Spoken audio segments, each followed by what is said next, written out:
What is up to my favorite readers on the entire internet? Today I'm going to be reviewing the novel Riven by Jane Alvey Harris, and I'll be going over the book trailer with you guys. What is up my favorite readers on the entire internet? Today I'm going to be reviewing the novel Riven by Jane Alvey Harris, as well as taking a look at that book trailer with you guys. In cue, book trailer.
So that was actually a really well done book trailer for that book, Riven by Jane Alvey Harris, but there are actually a few things that I kind of don't like about the actual book trailer. The choices of the music as well as the color palette makes it seem as if like the book for Riven is going to be like some mystery, suspense, or thriller horror novel that we see R.L. Stine writes. When we actually read through Riven though, we actually don't get that at all. And the amount of text in that book trailer also almost threw me off. Like there is so much text in it, and it is so text heavy. So instead of there being a narrator to actually like narrate some of that stuff, it just full-blown text, and the text doesn't feel like it really fits Riven as well, because it also like builds into like this eerie horror novel that we don't get whatsoever. Like the book trailer to me just doesn't really resonate or connect with Riven outside, like it doesn't, the mood and the atmosphere that the book trailer tries to portray for Riven doesn't actually like show up in Riven the novel. I feel like the book trailer would have done a way better job if it incorporated some of the fantasy elements that are inside of Riven instead of focusing so primarily on like the psychological horror side of it. And other than that, with the book trailer not really resonating well with the actual book itself, I actually really do enjoy the book trailer in a lot of the stuff that like it has and incorporates. Like some of the shots that it has is really cool and like really nice. Like the shot with Emily on the ground and she's kind of screaming and it's really dark. I actually really love that shot, as well as like the shots that are outside when it's just Emily like kind of like roaming around. Those are like some really cool shots that like are really nice to have. And it really does establish Emily as like the main character that's going to be inside this book, and kind of like her own personal struggles that we see her with when it gets to this book. Now we're going to move on to the actual novel Riven by Jane Alvey Harris and my own thoughts and opinions on it. Right, so right off the bat, this novel is a psychological thriller, like kind of like pulls into like the drama elements and the fantasy elements. It's about this girl named Emily who is 17 years old, and she's taking care of all three of her brothers and sisters because her mom is a drug addict and her father is in prison until recently. And the main conflict of the novel draws from this element that her father is about to come out of jail, and as it gets closer to her father's release, Emily keeps having these reoccurring nightmares, dreams kind of things that she was having when she was little. And with all of the stress that her life comes with because of her father being in jail and her mother being addicted to drugs and leading to her to have to take care of all her brothers and sisters, we see Emily start to self-medicate herself, and these nightmares kind of resurface into her life. And these fairy tale creatures that she created when she was younger are starting to like resurface into her life, and she starts having these nightmares and dreams about them almost daily now, as she starts to self-medicate herself. And the farther we get into the novel, the more frequent she keeps having these dreams, and the more they occur and kind of like interlace with the plot very well. And this is what I like about Riven. It is able to incorporate both of these sides of the stories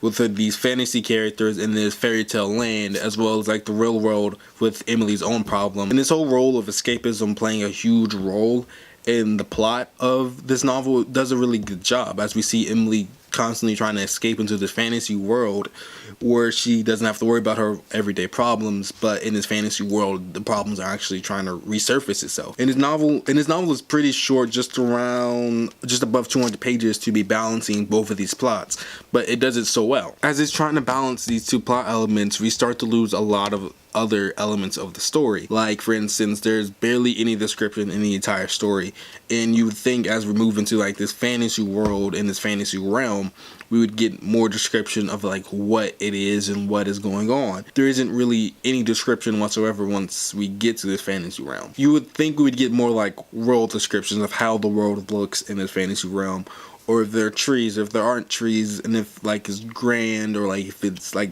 the color palette. Like, you'd think we would get some type of like vision, like so we can actually like incorporate what this realm looks like versus the everyday world. But she doesn't provide us with any description when it actually comes to getting into this fantasy world. And you would think that she would employ description to actually really settle us into this fantasy world, which she doesn't. And there's very little character development outside of Emily herself. For instance, in the beginning of the novel, we meet this guy named Gabe who starts to develop a love interest with the main character, Emily. But there isn't any pacing when it comes to like this relationship, because he's the lifeguard who saves Emily in the first chapter of the book. It's the first scene, and then after that, the next time we see him, he's in Emily's house on a date almost kind of thing, and it's just really weird because it's just like there is no character development actually on how her and Gabe like actually start talking again, and like how and where that developed. And it kind of jumped from like here to there really quick without like any explanation in between. And you have that relationship moving so fast without any like plot or pacing. Then you have another relationship that gets thrown at us, and that's with her cousin, who ends up becoming this huge like love triangle type thing with the characters. And because of these relationships happen so fast and so quickly without any pacing, it doesn't really feel like there's any risk, or I don't really feel that invested in these type of relationships because they just weren't really explained well. And I couldn't get too invested with this love triangle because I didn't see enough of Gabe outside of this love triangle before I was able to actually get to know it. It's like he's thrown inside this love triangle. We don't really get to see any like character development or anything such as that. So it's just like you couldn't really get too invested in them. But I really did like the good portrayal of substance abuse and how it psychologically affects young people. And it does a really good job portraying this struggle between substance abuse and when you do substance abuse, how that affects like the human brain on young adults. And that was actually a really good part of the novel that was done really well.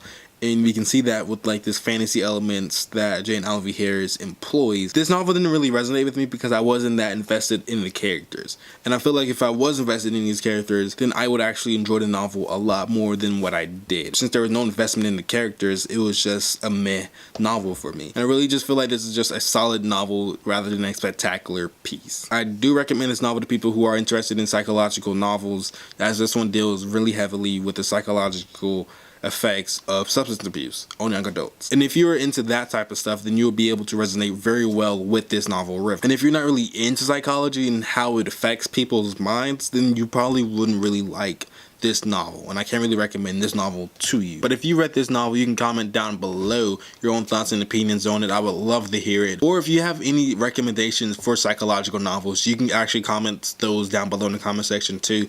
I would love to hear it and add that to my to read list. And if you like this video, be sure to give it a big ass thumbs up down below, clicking that like button. Thanks for watching. Keep your heads up high and expectations great.